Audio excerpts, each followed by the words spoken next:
This is Pastor Keith with Progressive Movement Towards Christ, and I'm here to give you a sermon. It's more of a story regarding Black Lives Matter, and I'm a black man. I'm a black pastor, and I've been taught to love all thy people. They got to be loved. But I'm black, and you have to understand that us minorities right now are going through a lot. Police are killing us left and right with no justification. They are harming everyone in the communities. The minorities are tarnished with being poor and not being able to get medical care that they need. They're being turned away from the hospitals and dying at home from the coronavirus. This is heartbreaking, and I can sit here all day and talk about the racism, the prejudice, and in the police force, on the streets, what I've seen, what I've heard, what was done to me while I was just walking down the street. And there's a lot of people involved in this. There's a lot of killings that are unjustified, and police walk away unscathed. And you have to understand, I was born in L.A. I had the Black Panthers, the Pyrus, the Crips, the Bloods. I worked in the criminal law system and had the Black Guerrillas, the Aryan Brotherhood, and all the gangs you can name. But you know what? Looking back and looking back to the past and my present, I feel that those gangs didn't scare me as much as a police officer. Now I'm telling you, when I get pulled over by a police officer, my hand's on the wheel. My hands never leave the wheel. They stay there. And I tell the officers that, hey, I'm going for the wallet. I tell them where it's at when I'm reaching for it. I tell them where my registration is at. I started putting, instead of my glove compartment, I put my registration in my visor so they can see my hands move. And come on. That's not the way to live. That I'm afraid of the police officers, the sheriffs that are supposed to be protecting me, and it even says it on their cars that they're there to protect the people. But I don't get that. Excuse me, I don't get that when I get stopped. I don't get any of that. I get scared when I'm stopped. I'll tell you an instance where I was pulled over, and a police officer didn't walk to the window. He walked to the passenger window, and he stopped. It was a 4-door. And he said, roll down your window. Of course I rolled down my window. And he says, he told me he was pulling me over because of the windows being tinted too much. It wasn't my car. I was taking my daughter and her fiance to get married in Vegas, and we were about 50 miles outside of Vegas at the time. And he said, wait a minute. So he walked away. His hand was always on his gun. Now this is a pullover for window tinting, not breaking a real law, just window tinting. And so 10 minutes later, I see this other cop car pull up about 25 feet away from us. The doors pop open, and the officers have their guns out and hiding behind their doors.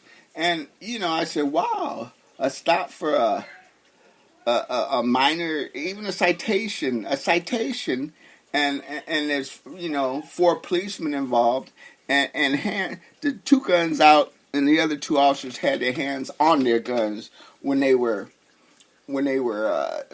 pulled us over. And I said, they asked for everybody's driver's license, which is it was 4 of us, and which was really against the law, because I'm the one that broke the law, so I'm the only one that should have had to produce my driver's license. And then my daughter told me her driver's license was in a trunk, in her purse, and I told the officer, and the officer said, okay, step out slowly. She stepped out slowly, and her hands had to be where he could see them. And I popped the trunk open, and when she went to get her purse, he searched her trunk, which was again illegal. But we being black and minorities, we were taken advantage of by stopping us for a minor infraction, but were totally searched by the police. And after it was all over, he gave me a citation for tinted windows. I was all right with that. But the treatment for being a minority was just over the top. And, I got to understand that, these circumstances, it was bad, but the other people that's gone through it and got killed, like Eric Garner, Ezell Ford, Michael Cusack, Tanisa Anderson, Tamar Rice, Natasha McKinney, Walter Scott, Betty Jones, Philando Castile, Boham Jean, Tania Jefferson, Eric Reason, Dominic Clayton, Breonna Taylor, and George Floyd were all deaths that could have been avoided, escalations that could have been avoided, and these reasons were being killed. They weren't doing nothing, just like I wasn't. George Floyd was at the grocery store. Breonna Taylor was asleep in her bed when she got killed. Dominic Clayton was sleeping in her bed. Eric Reason was pulling into a parking spot at a local chicken and fish shop. And Tia Jefferson was babysitting her nephew at home in Fort Worth, Texas. Boham Jean was eating ice cream in his living room in Dallas. And the list goes on and on and on. Why did they have to die? Why did they have to die? Why were they shot? And I'm telling you, a lot of them were shot more than once. Why don't you teach these officers not to shoot to kill, but to shoot to wound? Because, my sense is that, hey, I can walk up behind a police officer and say, boo. And if he turns around and shoots me, he's justified. Because he felt his life was in danger. In danger, I said, boo. I didn't have a gun. I didn't have a weapon. I would never do that from fear of being shot. Now, these Black Lives Matter protesting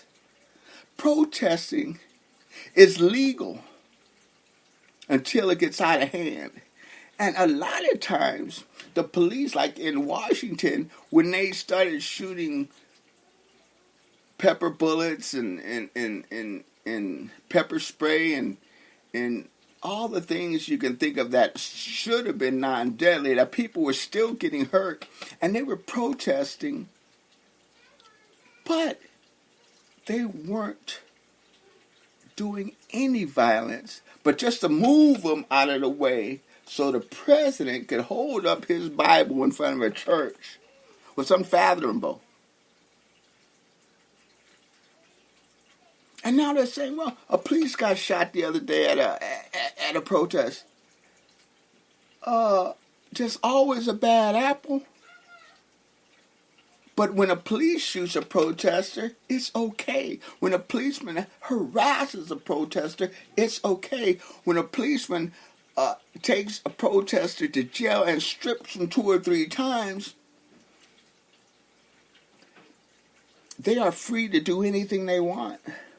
Now, defunding policemen is not my way, my thoughts being a pastor, but because we need the protection, but we need to weed out the evils. We need to root out the people that are racist. And yes, racism is systematic. It is there inside of us and them. See, because white racism, which most likely they were grown up with, which they were programmed with, causes minority racism against white racism. It causes us to raise our hands and say, we will not take this no more. And we are not inadequate in our ways. We're not lower than you. We are on the same level. They were interviewing a woman who said she wasn't prejudiced at all. But then after a while, when the reporter was talking to her, and she thought a little, she says, maybe I am a little racist. You can't be a little racist. But she said, yeah, I'm a little racist, I guess. Come to think about it, yeah. It's inbred by their parents and their grandparents. And they don't even understand that they're racist. They don't even know why they are racist. But I'm going to tell you, because people cannot overlook the color of their skin. But God made us different on purpose. So that our names aren't all Tom and we don't all look alike. We're different in every way, every person. There's bad apples in blacks. There's bad apples in Hispanics. There are bad apples in whites. There are bad apples in every race. And you know, a lot of things happen when they're protesting, but they're good things, not all bad things. They're good things. I see Caucasian people protesting that Black Lives Matter, and it makes me happy if they're there to protest and follow the law during protests. Now, there's black people, of course, that don't follow the law when they protest, but those should be taken to jail and prosecuted, not those who do not break the law. You don't hit people in the face with pepper spray, with flash bombs, and whatever smoke bombs, and whatever the police use if the protest is legal.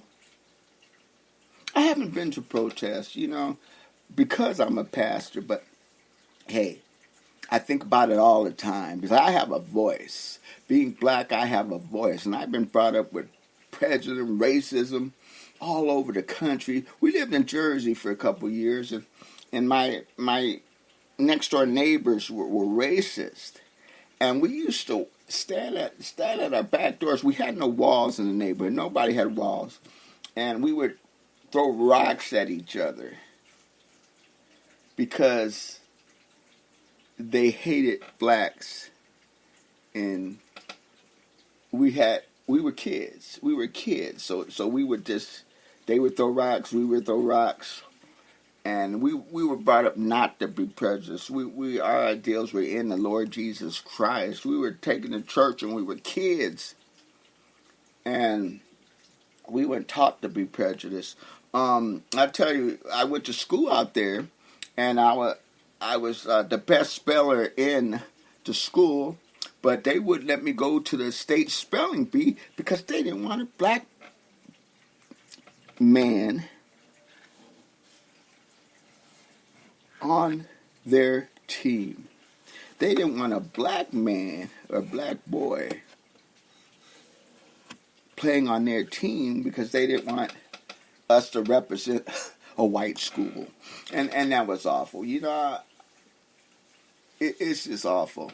I just can't understand why we go through this. But you have to understand, I've always said that there are more people that are not Christians than are Christians.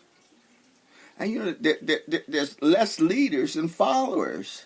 Even if I'm a Christian, I may follow my racist brother, my racist white man, because I am white and because I am their brother. And my white skin and their white skin match, but that black man over there don't match me. So I'm going to band with him just because I'm a follower. I'm afraid to speak and say, I'm not racist. I just jump on the bandwagon and start doing what I have to do against the minorities. I don't understand. It's just one of these things that is inherent in people, and it comes to light when we've had enough. And we've had enough. Minorities do matter. Black lives matter. And it's time to take a stand. I don't mind protesting if it's silent, if it's nonviolent. If at curfew everybody goes home because what they were doing is done when the curfew hits. But when they start violating the laws, God said you must follow the laws of the land that you live in. So after they start breaking the laws, then their justification is null and void. So I would walk away from a person that breaks the law and becomes violent. And these protests that are peaceful, and they walk away and come back another day, is something that I can back, something I could grab a hold of and say, hey, you're doing good. But these protests that become violent, and they start looting, and they start killing, and they start hanging and doing everything they can to disrupt the protests, then that's when you have to call it a day. And this president who walks on these protesters and call them leftists and say they're in a leftist gang that, it's just awful. And if the president thinks that way, then all his millions of followers, he's got a 25 million following on Facebook, I believe, or Twitter, and all these people follow this president. So, hey, I don't think systemic racism is going to go away. It's already here. It's been here for hundreds and hundreds of years. And I don't know if these protests are going to work. People are defunding the police officers. People are putting in new classes. People are, cities are changing their people and doing what they have to do. But I don't believe that you can train a man to not be racist. Especially if he was brought up that way. A man cannot change if he was brought up that way. A man cannot become anti-racist if he was brought up that way. A man cannot change the color of his skin if he was born that way. God, we need your help to stop out systemic racism. To have people love each other. It's in the Bible. Love thy neighbor as you love thyself. But like I said, this is a world that's full of people that don't believe in God. And if you don't believe in God, you can't change. Your values, whether good or bad, are inbred in you. For years. We need help, God. This is Pastor Keith. I'll follow up with another one on Black Lives Matter because this needs to be said. This needs to be brought into the forefront. And may God bless everyone and save us from the systemic racism.